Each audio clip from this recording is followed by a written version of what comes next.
Hello, everybody. This is your humble host, Nathan. I just want to apologize for any sound quality issues because we had to record this remotely due to weather-related nonsense. It should still sound okay, but not at quite the quality that I prefer. But anyway, enjoy the podcast. Thank you. So, Bobby. Yo. Miss Bobbert. The Italian Bob. I have a meme for you to look at. Oh, all right. Okay. So we got George Carlin. All right. One of my favorites. It says, with today's media, it is hard to tell the difference between the truth and total bullshit. Boy, that's no lie. Yeah. So, something really interesting about this. Mm-hmm. Clearly, it's a picture of him in his early days. Yep. I mean, quote unquote early. He was going since the 70s. But yeah, he had a good run. Yeah, he didn't quite have the gray hair or anything in this image. And what's really odd is that this has been making its rounds. But I found this meme posted as far back as 9 years ago. So for some reason, I was seeing it again. Mm-hmm. Now, is it because of the AI thing and all the junk it's making up? Yeah. Yeah. Yeah, you ruined it. But anyway. Oh, I'm sorry. So George Carlin, born on May 2nd, 1937, was a great comedian who often touched on controversial subjects. My favorite kind of person. So you like comedians, right? Oh, yeah. Yeah, I love comedians. They make people laugh. They piss off uptight people. Just my favorite kind of people. And George Carlin, he didn't hold back. You know, he covered things he covered things like suicide, capital punishment, murder, and among other things, death. Yep. So he died on June 22nd, 2008 of heart failure. And notice I didn't say passed away. George Carlin made fun of euphemisms like that. And as far as I could tell, was very conscious of the reality of death. And he specifically talked about the euphemism pass away. This is a clip from his special called George Carlin Again. Nobody wants to just pass away. You don't want to be a euphemism, do you? Nobody wants to pass away. You know, Arnie passed away. Oh, really? Yes. Well, I didn't know that. Well, that's the idea. On the other hand, Dave died. Oh, yes, I heard about Dave dying. That's true. I say die big. Give it a shot, man. Go out big. It's your chance. Die big. Work in a few posthumous reflexes for your friends. Give them a show before you go. He goes on to talk about how, sometimes a body, even after it's dead, will like jolt a little bit, and he kind of he encourages people to do that as if you can choose to do so. If that's an option, I'm going to do it. Oh hell yeah! Oh yeah! I would startle the shit out of people with my dead body if it's an option. There's no way I'm not going to. So let's stay away from the euphemisms and say he fucking died. And by the way, listeners, I am going to try to say the 7 words that you can't say on the TV starter pack before the end of this podcast. So if you're sensitive to that, cover your motherfucking ears. And if you're not sensitive, you could make a little bingo card. I should. Yeah, I bet somebody somewhere is going to be keeping a tally just to make sure I hit all of them. Yeah. But if you have kids around, suffocate them with your tits. So when George Carlin died, a lot of us were bummed out. He was, in my opinion, one of the best comedians to ever live, and offered life advice like nobody else. And Bobby, just to show you how innovative his comedy was, I want you to tell me, what was your favorite scene from Jason X? Jason X? Well, it's got to be... Well, there's a couple. That's a great movie. But it's got to be the sleeping bag, right? Oh, absolutely. Absolutely, that was my favorite scene. Now, I want to play a clip for you from 1978, before either of us was born, and my mom was just 8 years old. So, oh no way, was he the inspiration for that scene? let's just listen here. Oh, that's great. How about the perfect murder? I've thought sometimes about the perfect murder. You know what you do? You pick up one person by the ankles and you beat another person to death with him.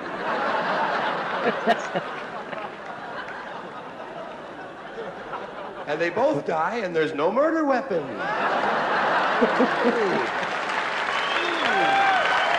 Oh, yeah, how confusing would that be?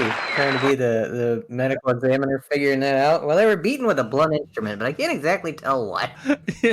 It's funny because, like, in the bit, he goes on to say, like, you know, pretends like he's the person investigating the murder, and somebody asks him, like, well, what do you think happened? He goes, I don't know. There seems to have been a pedestrian accident. But it's like, you know, decades later, it's the funniest scene in Jason X, and he came up with it way long ago. I hope that wasn't a coincidence. I hope that person heard that and thought, that's great, let's put it in the movie. I do hope it was that kind of inspiration. Yeah. And something that was kind of amazing about George Carlin was that he didn't mind his work being used in other people's things, in the sense that he would actually lend jokes to people. So when Keith Olbermann first started his show Countdown, George Carlin liked it so much that he sent Keith Olbermann a bunch of jokes to be able to use to work them into the news. And nice. and George Carlin's only request was, don't give me credit for it. that was it. It would kind of kill the flow trying to work in credit. Yeah, he said, these are jokes that I've come up with that would fit your show perfectly, and you can use them. Just don't say it came from me. Which is kind of awesome. I mean, that's really cool of him. Now, I will say, I am just thankful that there aren't a couple of motherfuckers out there essentially pissing on his grave with a project that they think is just fucking dandy. Bobby, do you like Will Sasso? Will Sasso, yeah, he's okay. He was on Mad TV, right? Yeah. He's all right. He's not one of my favorites, but he's okay. He's made me laugh. Yeah, I thought I liked him too. Oh, no. I'm going to read this quote from the LA Times. All right. More than 15 years after his death, stand-up comedian George Carlin has been brought back to life in an artificial intelligence-generated special called George Carlin, I'm Glad I'm Dead. The hour-long special, which dropped on Tuesday, comes from Dudesy, a comedy AI host that hosts a podcast and YouTube show with Mad TV alum Will Sasso and podcaster Chad Coltgen. So that's why this meme is making its rounds again. Because by all standards, this is not George Carlin. It's kind of bullshit. Okay.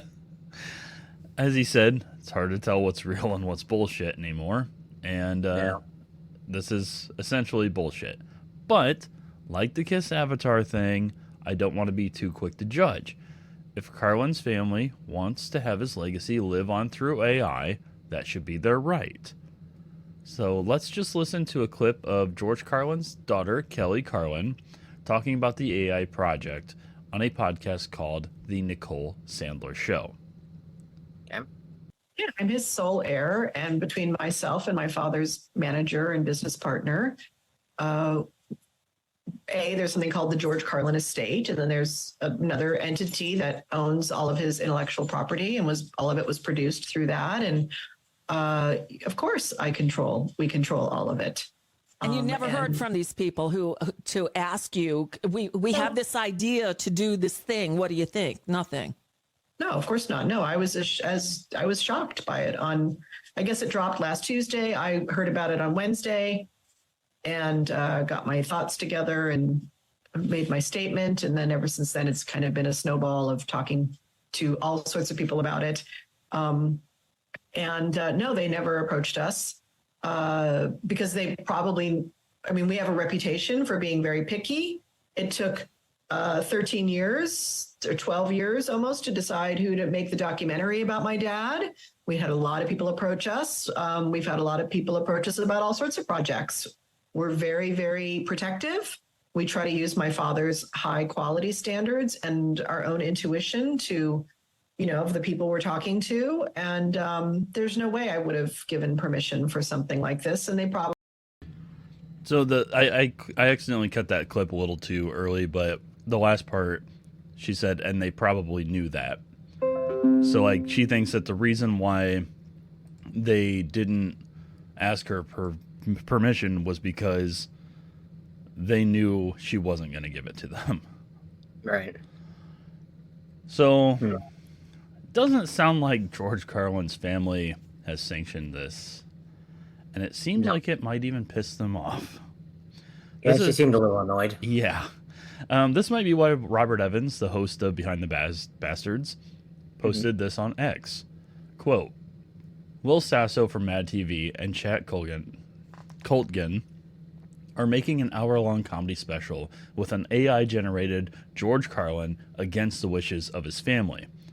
They seem to be justifying this by saying, quote, it's an impression, we don't need permission. Will and Chad need to, redacted. And then he followed up with, hey, at Chad Coltgen, your birth was a mistake and so was your life. Ooh. You are the lowest form of scum that exists. The same is true of your partner in this act of cultural necrophilia. Wow. Yeah. Strong words. Yeah. A little bit. And usually, like, I usually, probably like 90% of the time, well, probably more than that even, I side with what Robert Evans has to say. And in this case, I side with him. So, now, being the daughter of George Carlin was not all sunshine and rainbows. Oh no, I'm sure it was a little messy at times. Oh yeah, absolutely, and more so than a lot of people might realize. And so I want to read this quote. It's from Kelly Carlin's book called A Carlin Home Companion, which I think is a great name for a book. Yeah, I like that.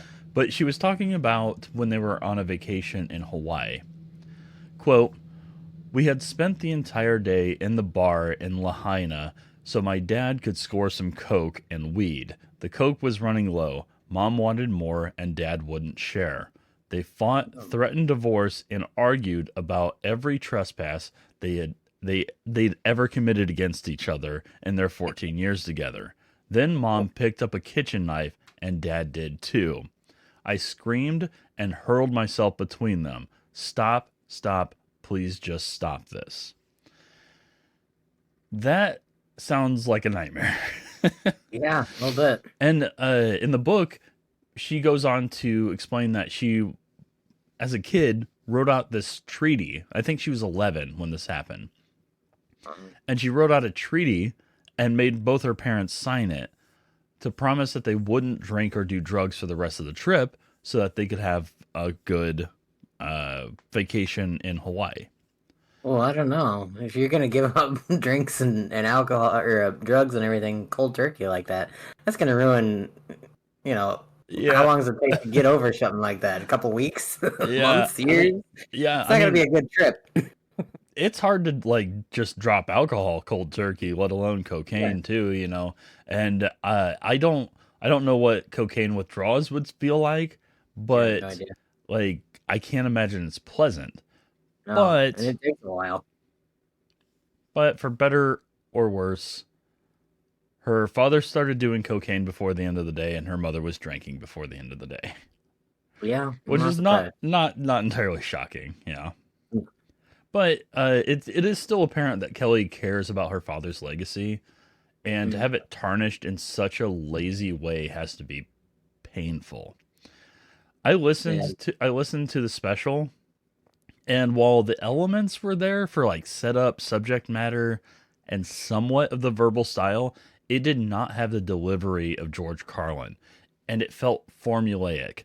It felt like this is what George Carlin would probably say.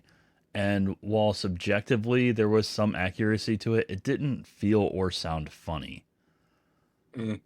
Now, there is some uncertainty as to whether or not this special was entirely created by AI. It's certainly humorless enough to be, but the people working on the project reportedly signed an NDA saying not to discuss the specifics of how the special was made. But honestly, AI generation, or like honestly, even if it were completely made by AI generated voices have been around for so many years now that it's not really that impressive. Right. I'm going to play. I'm going to play a clip from several years ago of the automated Google Assistant making a phone call for somebody. Okay. So let's go back to this example. Let's say you want to ask Google to make you a haircut appointment on Tuesday between 10 and noon.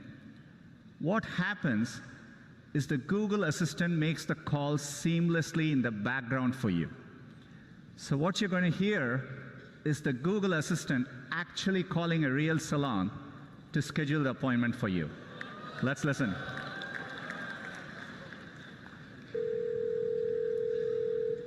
So how can I help you? Hi, I'm calling to book a women's haircut for a client. I'm looking for something on May 3rd. Sure, give me 1 second. Mm-hmm. Sure, what time are you looking for around? At 12 p.m. We do not have a 12 p.m. available. The closest we have to that is a 1:15. Do you have anything between 10 a.m. and 12 p.m.? Depending on what service she would like. What service is she looking for? Just a woman's haircut for now. Okay, we have a 10 o'clock. 10 a.m. is fine. Okay, what's her first name? The first name is Lisa. Okay, perfect. So I will see Lisa at 10 o'clock on May 3rd. Okay, great. Thanks. Great. Have a great day. Bye. So AI voices have been able to do things already that are much more impressive than regurgitating some lines that, you know, some people told it George Carlin might say. Right. I mean, that was a conversation. That was kind of crazy. I mean, I know you can program stuff like that, but I don't know. That's weird, and I don't like it. Yeah. It's kind of it's impressive, but it's impressive to a creepy degree. Yeah, exactly. I mean, what if it just takes off on its own? Like, what if there's a bug and it's like, okay, let's schedule you a hair appointment and a doctor's appointment and let's get your oil changed, and it just starts doing shit for you, you know? Yeah. When I was working in retail pharmacy. Mm-hmm. A lot of times when we'd call a place, there would be a robot that we would have to talk to. Yeah. And sometimes we would receive calls that would be a robot that would talk to us. Yeah, I think I got a couple of those too when I worked in the photo area. Yeah. And I wonder how many robots are talking to each other right now. What? I'm sure. Yeah. Like, I'm sure it's happening. And none of us have any clue that it's happening. And they're just having this AI conversation back and forth, you know, over nothing. But it's, you know, it's kind of a weird thing, but like, at least the Google Assistant is an original thing, and it has a purpose to exist. You know, there's like, if you want to book a haircut appointment, but don't have the time or just don't feel like making the phone call, you can have Google Assistant do it for you. And that's kind of a cool thing. It's kind of impressive, but just having a voice, an AI voice that sounds like George Carlin, is not especially impressive. Yeah.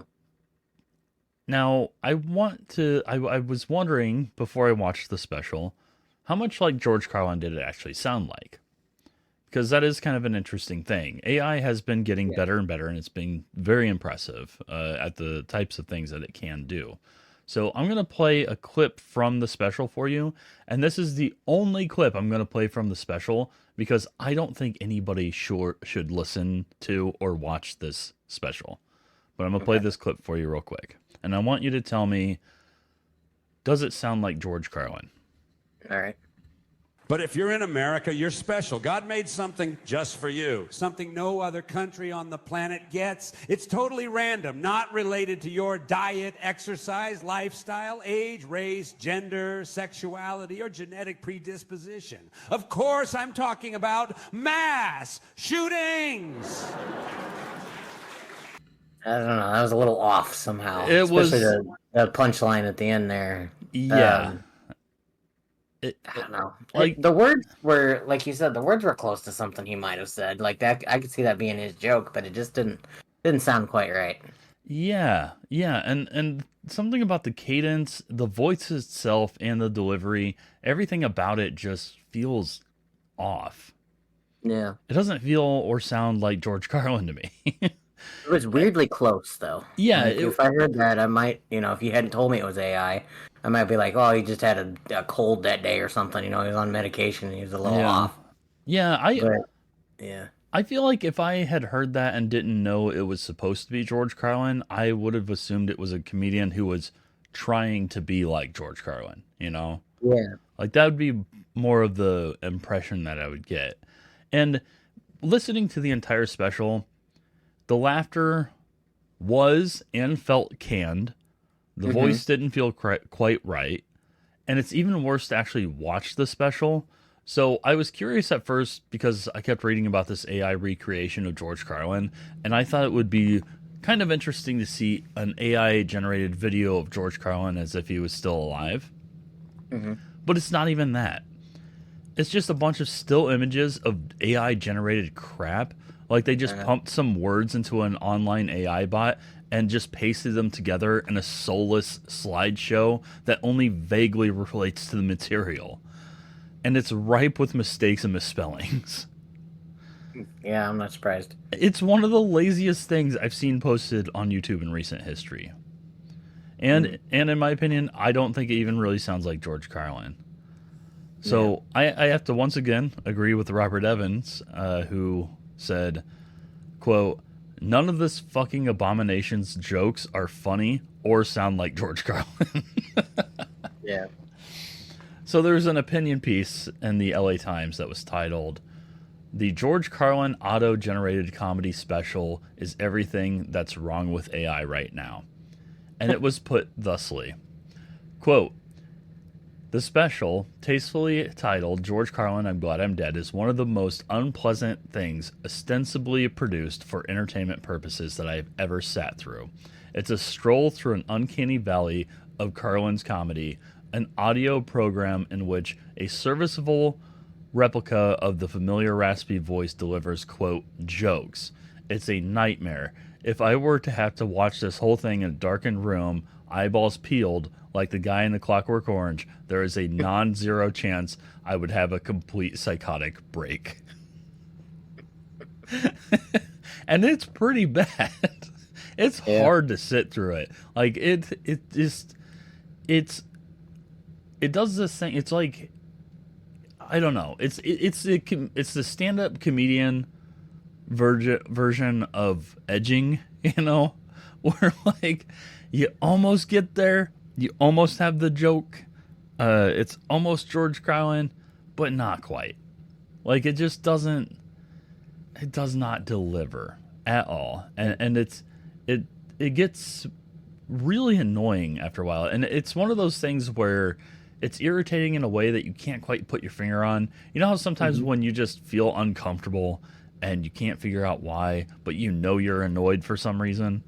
Oh yeah. That is what you'll feel if you listen to this. And I highly recommend people not to listen to it because I don't want to give it any support. No, I don't either.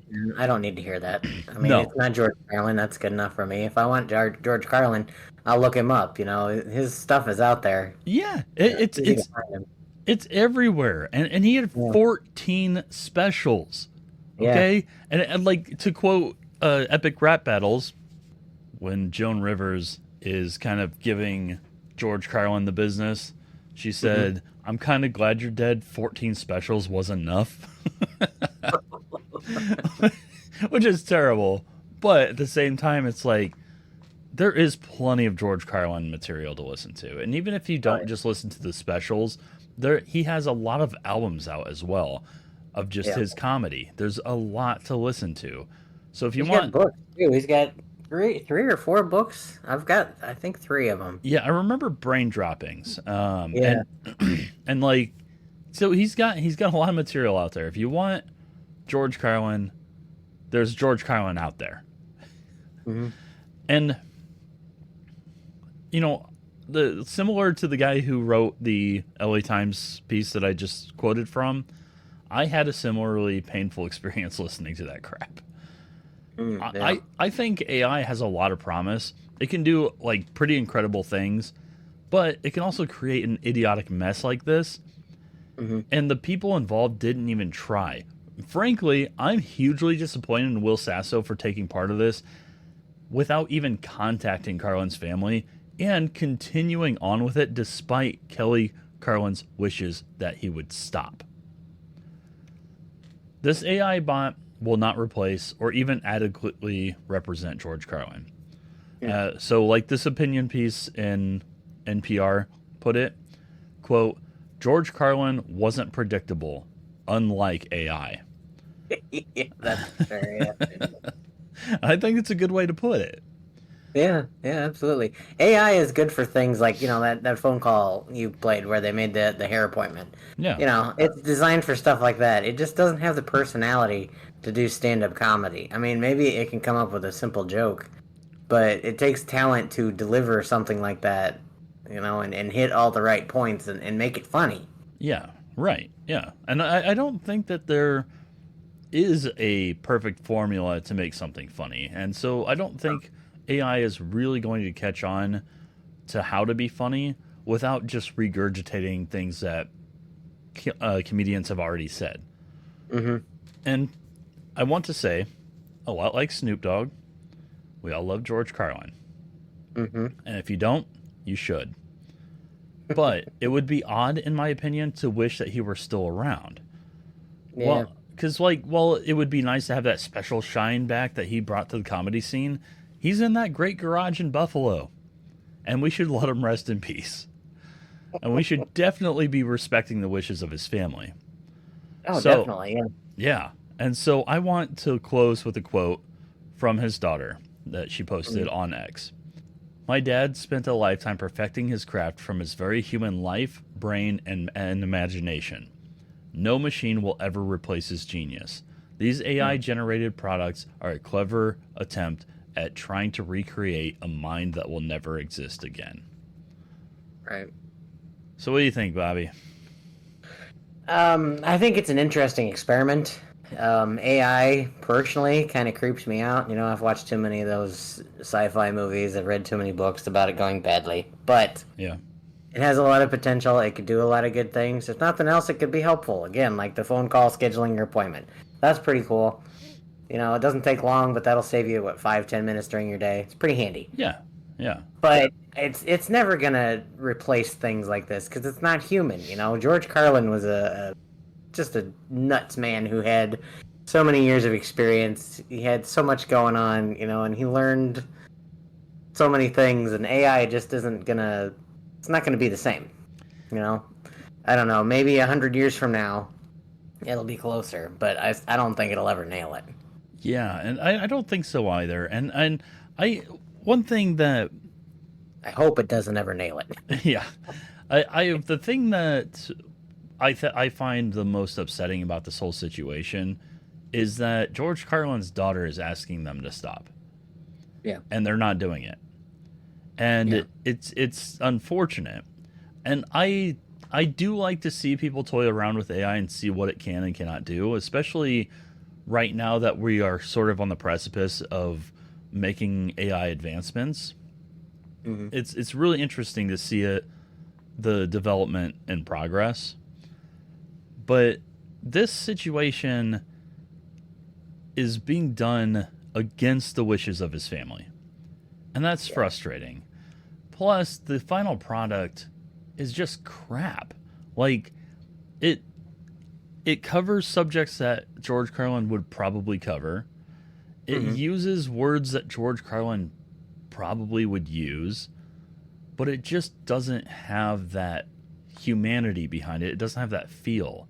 And even though we don't know for certain if this entire thing was created by AI, if it is done by an impressionist of some kind and not actually AI, that person's not good at delivering jokes. No. It feels just stone and like just it's unpleasant, you know? It's a generic knockoff of something that doesn't need a generic, you know? Mm-hmm. And I find it really frustrating, especially for the fact that not a lot of effort went into making it. And if you watch the video, they all look like the images all look like these shitty AI created images that just barely connect with the subject of the actual special. So it's not, it's like it's soulless, not only because it's made by a robot, but also because the people putting it together did not put any effort into it. It's just a way to bank on George Carlin's name, and it's just an unpleasant thing to exist, and I kind of wish it didn't. Yeah. Well, that's too bad. I mean, George Carlin was such a huge influence. I mean, for somebody like Will Sasso, you know, he's listened to some George Carlin. You know, everybody, any decent comedian has heard the greats like George Carlin and Robin Williams and just a ton of others. And you'd think he would have had a little more, you'd hope he would have had a little more respect. I would be surprised to find if there were very many comedians out there who weren't inspired by George Carlin. Yeah, well, I mean, he's done so many things. Like, he does the angry stuff, you know, and he's good at that, but he also does things like the hippy dippy weatherman. I mean, the guy had range. He did all kinds of silly things. He made people laugh. I don't care what kind of joke you like. George Carlin's got one for you. You know, 14 specials, 3, maybe 4 books. I don't remember how many he had. Probably more than that. But anyway, he had a lot of stuff out there. He wasn't lacking for jokes. And he had a keen way of seeing through bullshit and not caring who believed in the bullshit. He was going to call it out as bullshit, you know? Like, he was very good at that. And so the AI generated thing, like I said, did use words that he might have used, just not delivered in the way he would have delivered them. And for those of you who are keeping a tally, to make sure that I said all 7 of those words: shit, piss, cock, cunt, cocksucker, motherfucker, tits. There we go. Got it. Nailed it. All right. Well, Bobby, thank you for being a part of this podcast. Appreciate it. Thanks for having me. Yeah, I don't like doing these remotely. I definitely prefer to be in person. It's a lot more fun in person. But we had to do what we had to do. So thank you all so much for listening. Goodbye, everybody. Bye.